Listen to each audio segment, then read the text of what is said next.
సతీష్, నా senior group. నేను ఇప్పుడు జోసెఫ్ అంకుల్ చెప్పిన తప్పిపోయిన కుమారుడు లెసన్ చెప్పబోతున్నాను.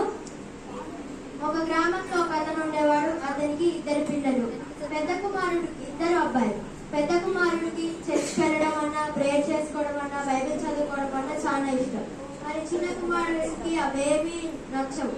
ఒకరోజు ఏమైందంటే చిన్న కుమారుడు తండ్రి దగ్గరికి వచ్చి, నాన్న ఆస్తిలో నా వాటా కావాలి అని అడుగుతాడు.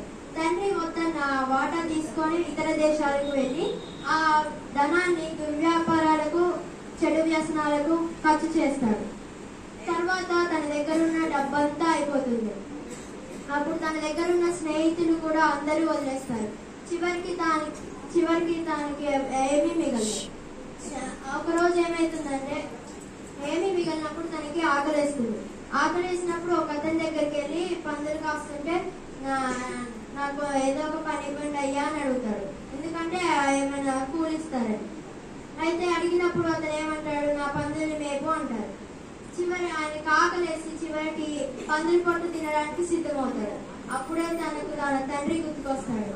తండ్రి గుర్తొచ్చిన వెంటనే తను తండ్రి దగ్గర తన కుమారుడిగా కాకుండా ఏదో ఒక పనివాడుగా పనిచేసి అక్కడన్న ఆహారం దొరుకుతుంది అనుకున్నాడు. తండ్రి దగ్గరికి వెళ్ళడానికి నిశ్చయించుకున్నాడు. తండ్రి దగ్గరికి వెళ్ళినప్పుడు తండ్రి ఎటువంటి కోపం లేకుండా జాలితో, దయతో తనని దగ్గర తీసుకొని తన ప్రేమతో తన కోసం విందు, కొత్త వస్త్రాలు, తనకు కొత్త చెప్పులు, ఉంగరాలు అన్ని ఏర్పాటు చేస్తాడు.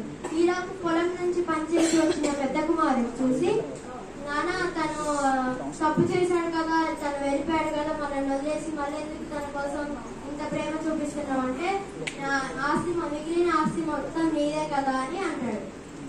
అన్న తర్వాత మళ్ళీ చిన్న కుమారుడికి తండ్రి ఆస్తి మీద అధికారం ఇస్తాడు. Thank you.